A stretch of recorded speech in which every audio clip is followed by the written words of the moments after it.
Hello.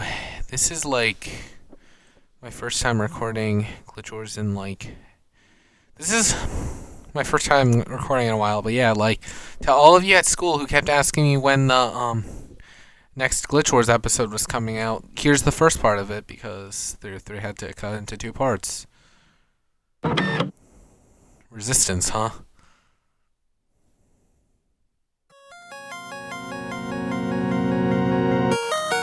Flips.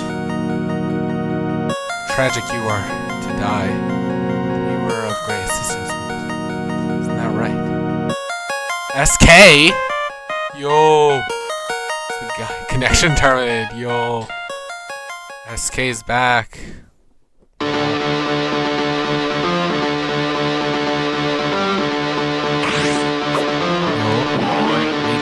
No, through. Oh, I'm just left behind, I guess. Ever why?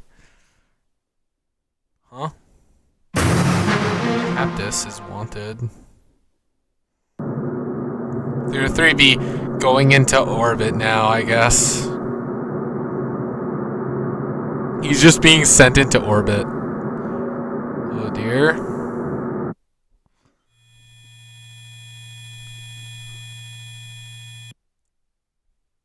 Where are you now? Abandoned arc lens. It's the hooded guy.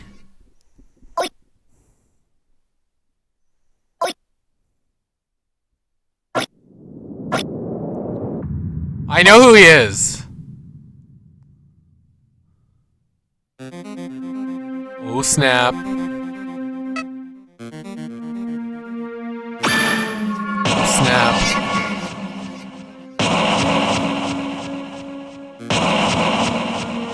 You can call me friend. With you.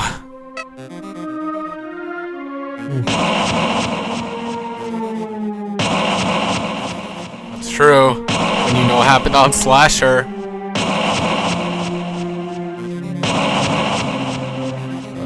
Is that a mistake? But why should I trust you? Atlas? Oh! So that's how he gets the Atlas.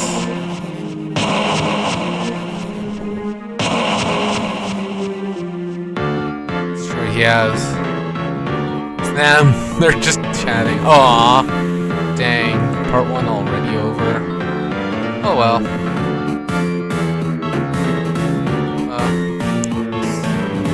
Interesting. There's already some interesting stuff, so let's see what's in storage. So now we know what SK looks like. Now we know SK.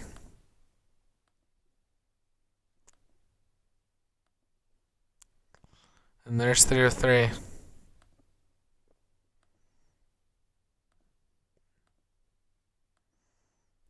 So one left is going to be in the next part. And yeah. Slash, oh, okay, sir. And there is Ace. Wonder where Scribble and Ace went. Oh. Malevolent, huh?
for the start of my game, so that's good.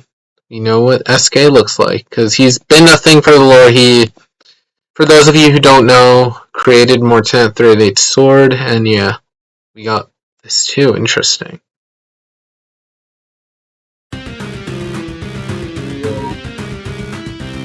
Yeah, it doesn't. But I do have it. This guy's gonna be in, next episode, I guess. Well, not next episode, but the next part. You did post the link, I didn't listen to this yet. This is neat. I like it.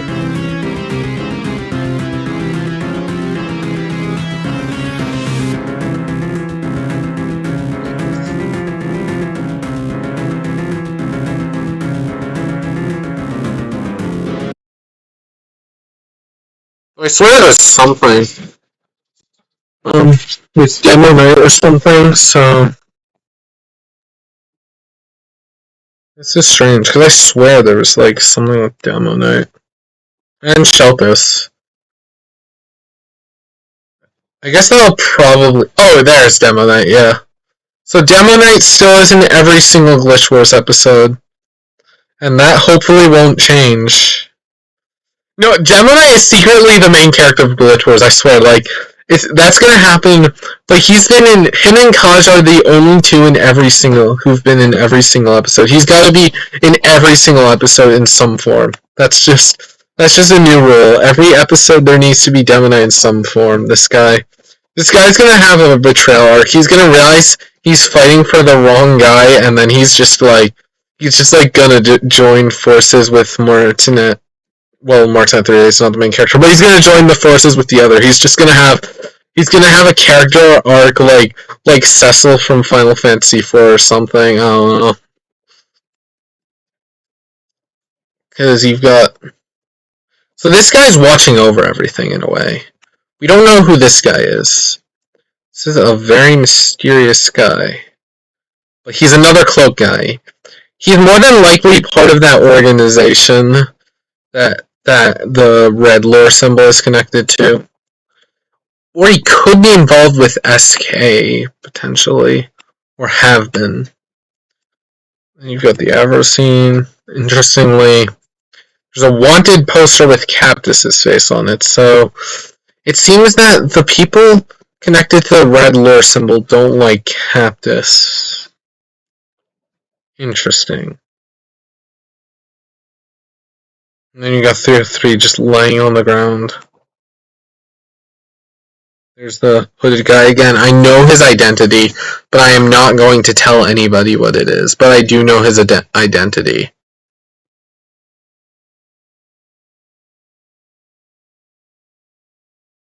Now we know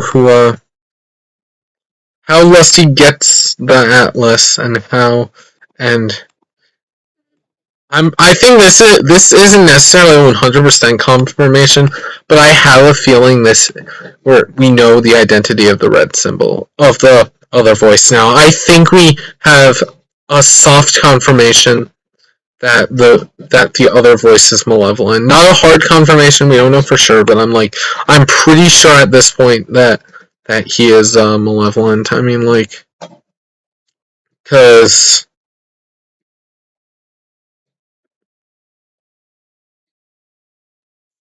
let's see, like,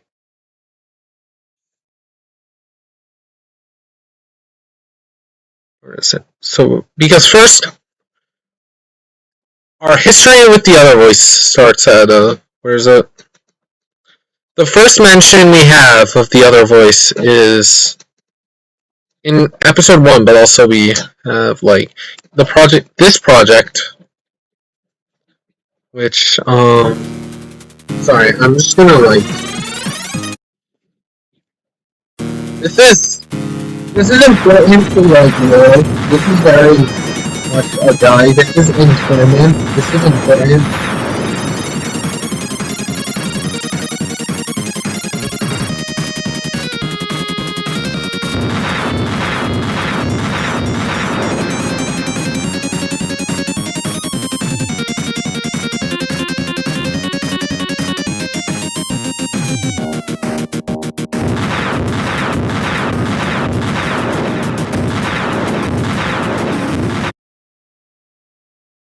But yeah, like, I'm not gonna beat it, I guess, but like, and at the end of the project, this guy, King Evil, looks very similar, noticeably. He looks very similar.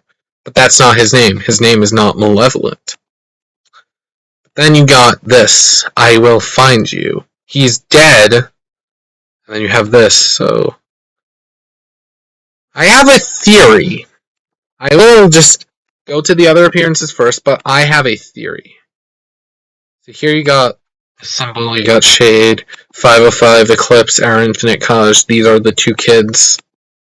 You got... It's basically confirmed these two and 505 were the people who Eclipse were in the life of. It's pretty much confirmed at this point. And then you got, like, the other voice right there. And then with the placeholder by that symbol. Got that. And when it comes to this, is this the product? No, that's not it. Let me find the project. There it is. So in this project, got important. This is just stuff, other timelines, I guess. And then here you got, there are reports of a hooded figure that lurks around in dark places and stares at people passing by. This is the hooded guy. Again, I know his identity, but I'm not going to reveal it.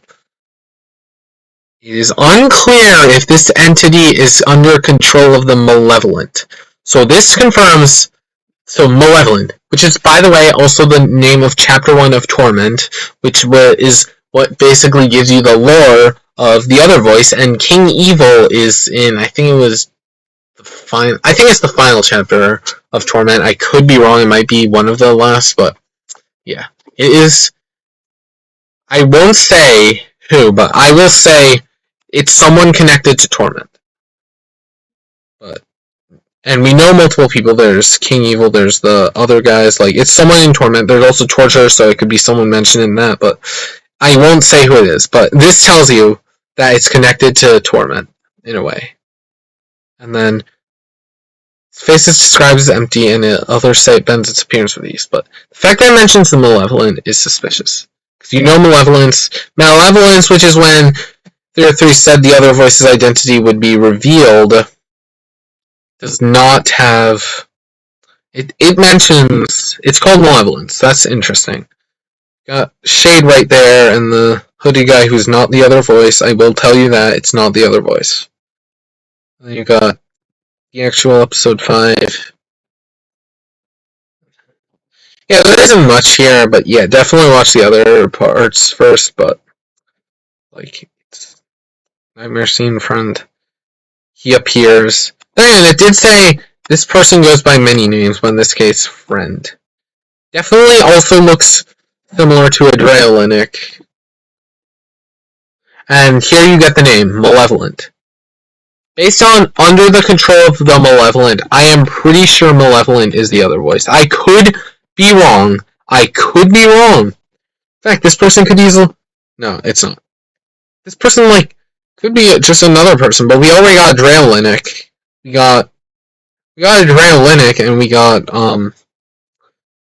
Adrenaline, so, and Air Infinite already, so, I feel, and King Evil, so I feel this person is probably, I could be wrong, but I think this person is the other voice. This is Malevolent based on the broadcast information. Of course, there's still another part of it. I'll make another video when that releases, which will be hopefully soon. But it was noted by 303 that it was a lot of dialogue in this episode, so just keep that in mind. But yeah. So right now we've got, to recap the story, Demo Knight, Adrenaline, and Sheltis were revived by Kaj and Shade. They revived them, or something. I believe it's like that. But yeah. Then, Demo Knight came to the Scratch HQ to locate the core room. Because that was part of Kaj's plan. Kaj was in control of Shade. Then Kaj goes to Eclipse's lab while Martin 388 and Avro, who was just pretending to be a good guy, he fought Demo Knight. That was really just Martin 388. Kaj goes to Eclipse's lab. Eclipse mentions that there were two voices controlling him. And then the big reveal happens because Kaj states that he was because then Shade tells Kaj to kill Eclipse, and Kaj does that. Kaj kills Eclipse. Then, I'm gonna go back. So Kaj kills Eclipse. Then afterwards, Demo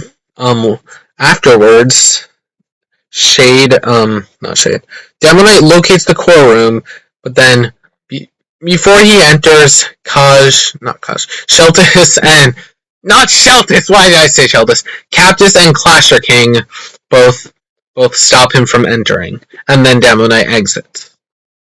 Then M1 talks to the hooded guy. Again, I'm not going to tell you this person's identity. Demo Knight says that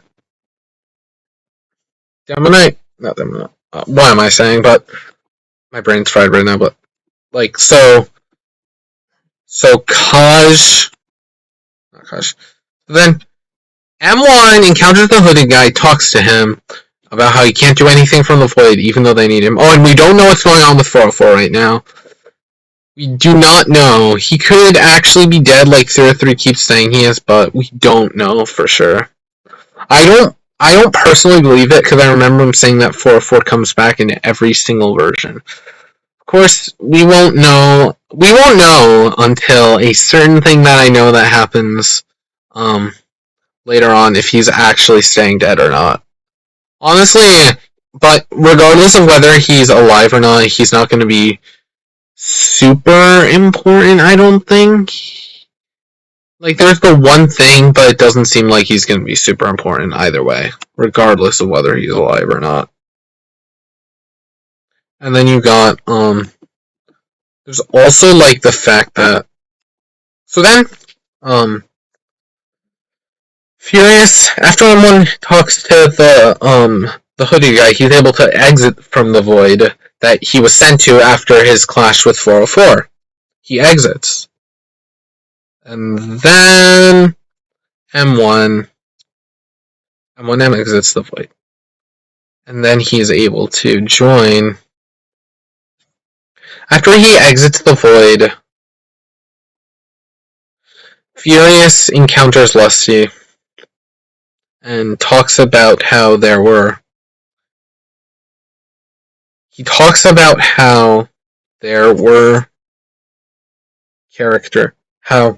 about Shade and how she could potentially build up an army so that they both need to work together and all that. So, okay, good so far? So Lusty and XC listens on their conversation and follows them to Timmy Town. Then in Timmy Town, 303 is talking with Forsaken, who, now that after M1's death, became the captain of the Timmy Warriors. With me so far? And then there's a rumbling, and then Forsaken and the Timmy Warriors will, I believe, I don't know if that's actually still what they're called. If they're not, then disregard that, but Forsaken's just in charge now. And then Forsaken at 10, and the others go to protect the village. And then from XD's crew, which is him, Ace, Hell, however you say his name. I'm just gonna check everyone there.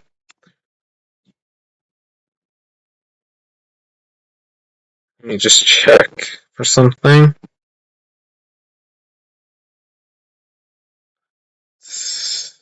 Probably. Yeah, it's Ace and Lavaten. So these two. And then M1 comes in defense of the village, says his iconic line, and then Kaj comes to attack them. Furious fights Kaj so that he can fight Shade. No lore symbol though. Not necessarily, but it could be hidden somewhere. But it's like that's not necessarily. But yeah, so that happens, and then Mask Soul comes to assist Furious so that Kaj and Shade retreat.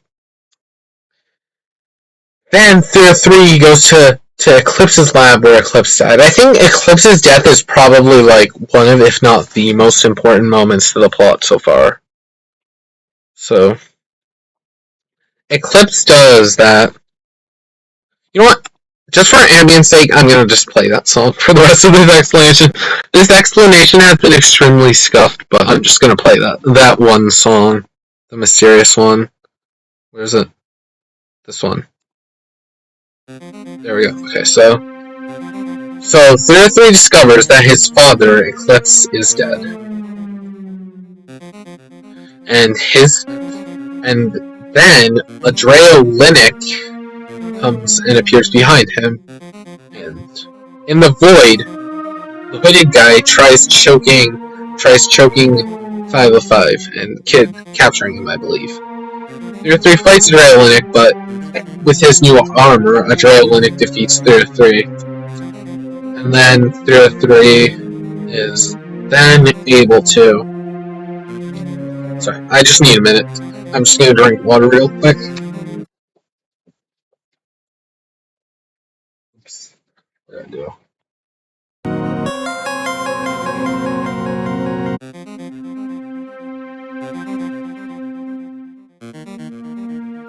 Gosh, this part of the video has been so scuffed. Like, okay, so basically, Theory 3 fights Adrenaline but gets defeated because of its new armor.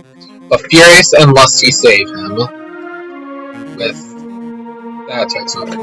Flying Destroy is no longer hidden. So they save Theory 3, and then Adrenaline plans by Gemma tells him that he knows of the fact that he found the core room, and Sheltis is planning bombs or something. That's not a threat, by the way. That is not a threat. That's just what happened in the plot. And then, Sheltis. And then, Avro saves 505, so Avro is teamed up with 505. Because he asked Theory 3 if Avro asked Theory 3 if he could be connected to the main antagonist. So, pretty sure, but could be wrong, that 505 is the main antagonist. Either 505, I think right now my guess is either 505 or this guy right here is the main antagonist. But we don't know anything about him, so who knows, he could secretly be a good guy. What does he say here? Yeah. I think this guy is the leader of the organization. Probably that's the case. But we don't know anything about him other than that. I have a feeling that the organization is probably connected to,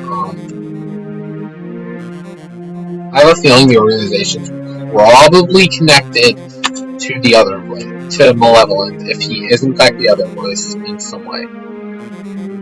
This guy does look pretty evil, let's be real here. It looks kinda like King Evil, so I have a feeling this is Malevolent. So I have a feeling Malevolent is not King Evil. Malevolent is the other person.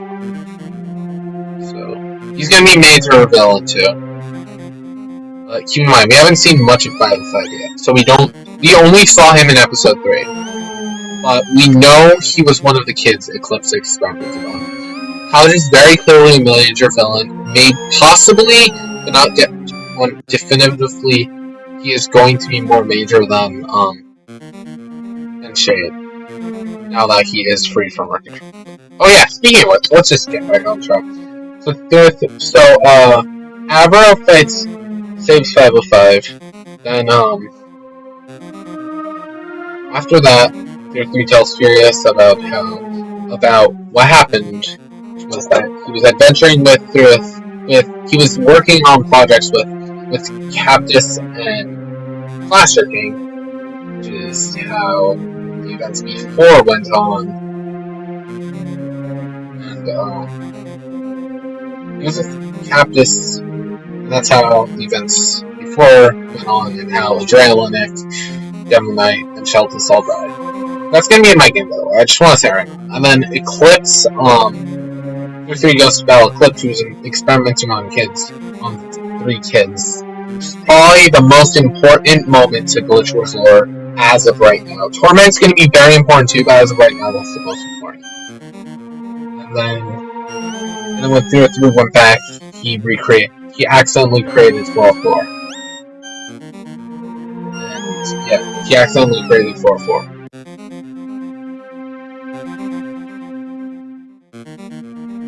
Yeah, he accidentally creates 404, and all that stuff happens. 404 almost dies.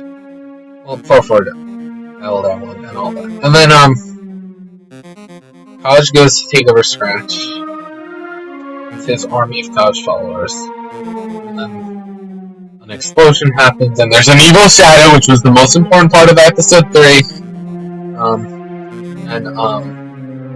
Episode 3 talks to 303 Cactus, and then they go for the battle. The battle begins with Sheltis talking to 303 about telling them their plan again, saying the same thing Demo Knight said. And then Cactus attacks. The Glitch War officially starts. XD causes a huge explosion at Timmy Town Prison because Dark Kid, Shade sent Dark Kid like an idiot, and Dark Kid didn't really do much. He's not really important to Glitch Wars. He's much more important to my side of lore, especially now that I've gotten ownership of Fuel Kid and Dark Kid, but he's not really important. And then we got all that, and then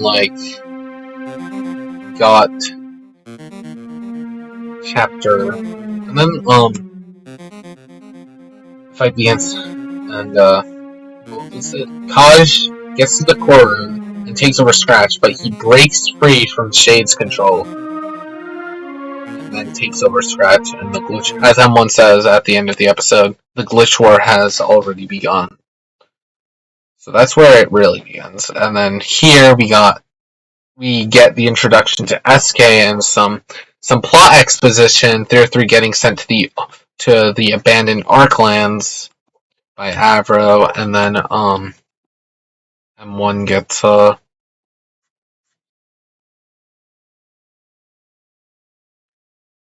where's what M1 said?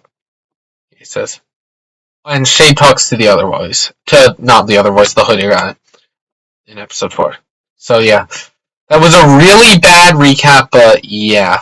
That is the plot so far. Hopefully part 2 releases soon. I'm assuming Headshot's probably gonna just look at the Arklands again.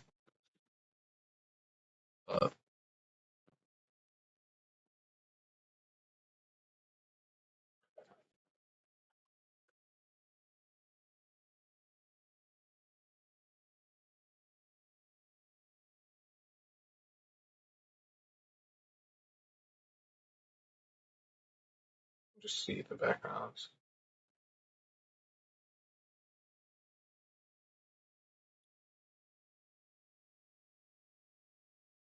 Where is it? Yeah, I think this is where 303, where that 303 is probably gonna fight that guy here. And yeah, that is episode 5 so far. There will be a part 2, and the rest of it will happen. So yeah, this is where I'm gonna cut the video. Bye.